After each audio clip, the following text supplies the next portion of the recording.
নমস্কাৰ ছাত্ৰ ছাত্ৰীসকল, বিকাশ এডুকেশ্যন চেনেলৰ সকলোকে আকৌ এবাৰ পুনৰ স্বাগতম জনাইছোঁ। আজি এইটো ভিডিঅ'তে আলোচনা কৰিম অসম জাতীয় বিদ্যালয় ক্লাছ 7ৰ সমাজ বিজ্ঞানৰ পাঠ নং 14 পৃথিৱীৰ বিভিন্ন স্তৰ। ইয়াৰ আজি প্ৰশ্ন উত্তৰখিনি গোটেইখিনি আজি আলোচনা কৰিম। তেনেহ'লে ভিডিঅ'টো স্কিপ নকৰাকৈ শেষলৈকে চাই থাকক।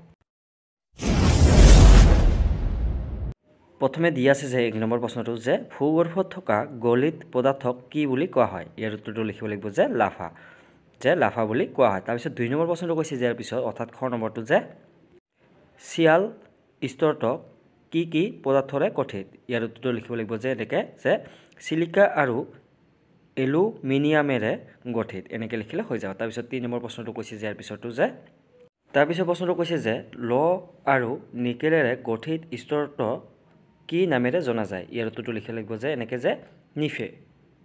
তাৰপিছত প্ৰশ্নটো কৈছে যে ভূতত্ত্বকে পৃথিৱীৰ মুঠ আয়তনৰ কিমান শতাংশ ঠাই আগুৰি আছে? ইয়াৰ উত্তৰটো লিখিব লাগিব যে 5%। তাৰপিছৰ প্ৰশ্নখিনি কৈছে যে ইয়াৰ পিছৰখিনি যে খালী ঠাই পূৰ কৰা। প্ৰথমে দি আছে যে ভূতত্ত্বকে মহাদেশ আৰু দেশ আছে। তাৰপিছত খ নম্বৰটো দি আছে যে সীমা স্তৰটো চিলিকা আৰু দেশেৰে গঠিত। ইয়াৰ উত্তৰটো এনেকৈ লিখিব লাগিব যে খালী ঠাইখিনিত যে ক নম্বৰটো দিয়া আছিলে যে ভূতত্ত্বকে মহাদেশ আৰু ইয়াত আমি খালী ঠাইখিনি লিখিম যে মহাসাগৰবোৰ আছে, এনেকৈ লিখিম। তাৰপিছত খ নম্বৰটো দিয়া আছিল যে সীমা স্তৰটো চিলিকা আৰু ইয়াত আমি খালী ঠাইখিনি লিখিম যে মেগনেছিয়ামেৰে গঠিত, এনেকৈ লিখিলে হৈ যাব। তাৰপিছত প্ৰশ্নখিনি কৈছে যে ইয়াৰ পিছৰখিনি যে ভূতত্ত্বক বুলিলে কি বুজা? ইয়াৰ উত্তৰটো লিখিম এনেকৈ যে পৃথিৱীৰ উপৰিভাগৰ কঠিন তৰপটোক ভূতত্ত্বক বোলা হয়, এনেকৈ লিখিলে হৈ যাব। তাৰপিছত প্ৰশ্নটো কৈছে যে ইয়াৰ পিছৰটো যে পৃথিৱীৰ বিভিন্ন স্তৰকেইটাৰ ছবি আঁকি দেখুওৱা। ইয়াৰ উত্তৰটো অৰ্থাৎ ইয়াৰ ছবিটো এনেকৈ আঁকিব লাগিব যে এই ছবিটো কিতাপত দিয়া আছে, ঠিক এইটো ছবি আঁকি দিলে ইয়াত হৈ যাব। তাৰপিছত প্ৰশ্নটো কৈছে যে ইয়াৰ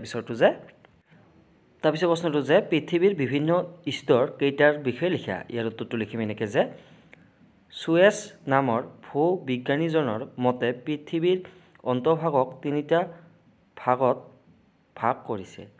সেই ভাগকেইটা হৈছে চিয়াল, সীমা আৰু নিফে।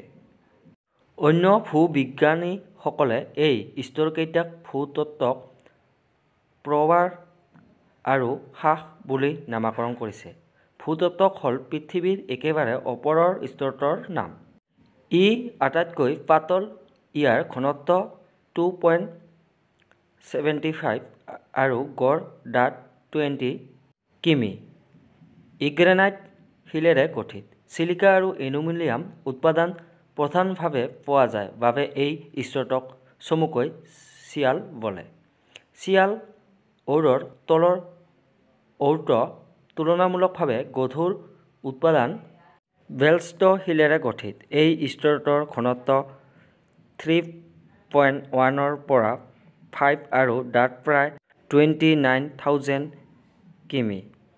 এই ঔৰটোত চিলিকা আৰু মেগনেছিয়ামৰ পৰিমাণ বেছি বাবে ইয়াক সীমা বোলে। কিছুমান ভূবিজ্ঞানীয়ে এই স্তৰটোক প্ৰৱাৰ বুলি কয়। সীমা স্তৰটোৰ পৰা একেবাৰে ভূকেন্দ্ৰলৈ থকা স্তৰটো আটাইতকৈ গধুৰ উপাদানেৰে গঠিত। এই উপাদানবোৰৰ ভিতৰত নিকেল আৰু লৰ প্ৰচুৰ্যতা অধিক। এই স্তৰৰ ঘনত্ব 11 আৰু ডাঠ প্ৰায় 35,000 কিমি। এই স্তৰটোক চমুকৈ নিফে বুলি কোৱা হয়।